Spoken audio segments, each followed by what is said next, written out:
அனைவருக்கும் வணக்கம். வசிய மந்திரங்கள் சேனல் உங்களை அன்புடன் வரவேற்கிறது.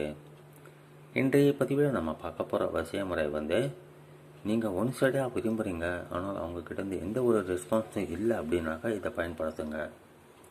இல்லை விரும்பிக்கிட்டு இருக்கும்போது சில பிரச்சனைகள் வருது, அதனால் எங்கள் காதல் திருமணத்தில் முடியாது சந்தேகமாக இருக்குது, ரொம்ப ஒரு கிரிட்டிக்கலான ஒரு சூழ்நிலை அப்படிங்கிறவங்க பண்ணலாம்.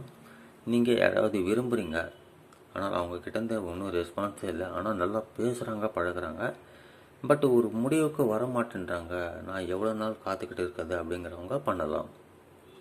அது லவ்வர்ஸாக இருந்தாலும் சரி, யாராக இருந்தாலும் சரி.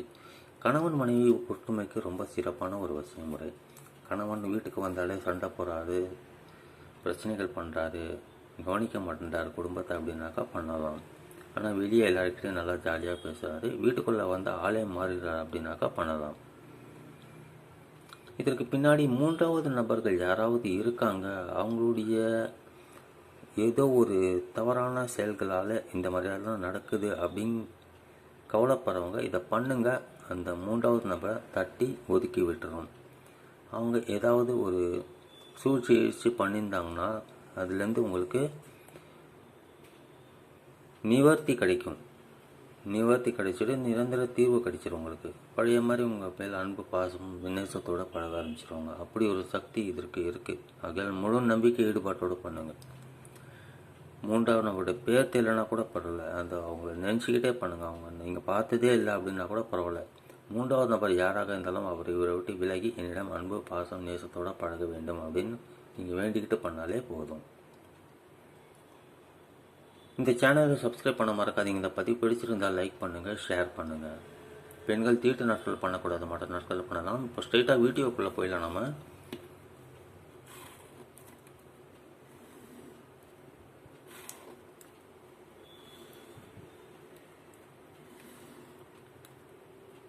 இந்த மாதிரி ஒரு பாக்ஸ் போட்டுக்கோங்க.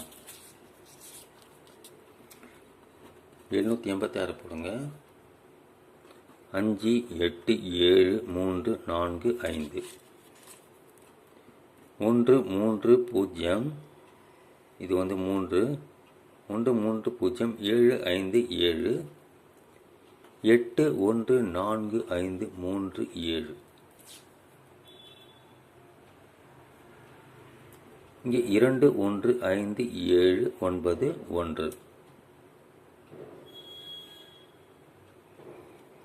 இந்த நம்பர்ஸ்லாம் போட்டப்போ உங்கள் பேர் இந்த இடத்துல போட்டுக்கோங்க. நீங்கள் ஆணாக இருந்தால் பின் போடுங்க, பெண்ணாக இருந்தால் பின்தே அப்படின்னு போட்டு உங்களுடைய அம்மா பெயர் போடுங்க. இந்த இடத்துல நீங்கள் விரும்பும் நபர், தேர்ட் பர்சன் பேச்சை கேட்டு உங்களை இம்சை பண்ணுற நபர் யாராக இருந்தாலும் அவங்களுடைய பேர் உங்கள் பேரை பார்க்குற மாதிரி போடணும். ஒவ்வொரு பதிவிலையும் விரும்பும் நபரின் பெயர் அப்படின்னு தான் போடுறேன், இதுலேயும் அப்படியே போடுறேன். அவங்க ஆணாக இருந்தால் பின் போடுங்க, பெண்ணாக இருந்தால் பின்தே அப்படின்னு போட்டு அவங்க அம்மா பெயர் போடுங்க.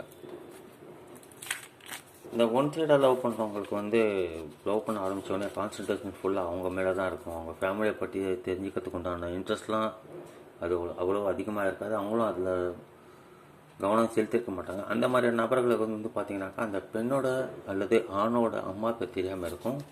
அப்படி அவங்க அம்மா பேர் தெரியலனாக்கா ஹவ்வா அப்படின்னு போடுங்க. அம்மா பேர் போட வேண்டிய இடத்துல ஹவ்வா அப்படின்னு போடுங்க. இந்த இடத்துல எழுதி காமிச்சிடுறேன், ஹவ்வா அப்படின்னு போட்டுருங்க.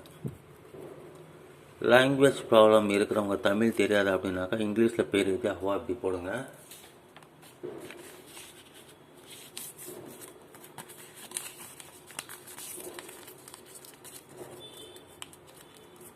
இப்படி போட்டு முடிச்சப்பறம் இதை மடிச்சுக்கோங்க. மடித்து டேப்போ அல்லது நூலாலோ சுற்றி உங்கள் வலது உள்ளங்கையில் வச்சு மூடிக்கோங்க. வலது உள்ளங்கையில் வச்சு மூடிக்கிட்டு ப்ரே பண்ணுங்கள். தேர்ட் பர்சன் யாராவது இருந்தாங்கனாக்கா அவங்க இவங்களை விட்டு விலகி என்னிடம் அன்பாக பாசமாக பேச வேண்டும், பழக வேண்டும், பழைய மாதிரி என்கிட்ட எப்பவும் போல இருக்கணும் அப்படின்னு வேண்டிக்கிட்டு என்ன பண்ணணும் கேட்டிங்கனாக்கா புதைச்சிடணும். சுத்தமான இடமா பார்த்து புதைச்சிட்டு அதுக்கு மேலே ஒரு கல் வச்சுட்டு வந்துடுங்க. கல் வச்சா மாத்திரம் போதாது, திரும்பி பார்க்காம வரணும். திரும்பி பார்க்காம வந்துடுங்க. வந்துட்டு வீட்டுக்கு வந்து கொஞ்சம் நேரம் உட்காந்துட்டு அதுக்கப்புறம் நீங்கள் மறுபடியும் அந்த வழியாக போகலாம் வரலாம், அதை பார்க்கலாம், எந்த பிரச்சனையும் இருக்காது. முதல் தடவை பண்ணும்போது மாத்திரம் பொதிச்சுட்டு கல் மேலே வச்சுட்டு திரும்பி பார்க்காம வந்துடுங்க. எல்லாம் முன்னாடியே பார்த்து வச்சுக்கோங்க, கல்லெல்லாம் ரெடி பண்ணி வச்சுக்கோங்க. புதைக்கிற இடத்துலலாம் முன்னாடியே தேர்ந்தெடுத்து வச்சுக்கோங்க. வச்சுக்கிட்டு இந்த வசிமுறை பண்ணி டக்குன்னு போய் நான் சொல்கிற மாதிரி நீங்கள் செஞ்சுட்டு வந்துடுங்க. நிச்சய பலன் உங்களுக்கு கிடைக்கும். பயன்படுத்துங்க, வெற்றி பெறுங்க. மீண்டும் மற்றொரு பதிவை நாம் சந்திக்கலாம். நன்றி, வணக்கம்.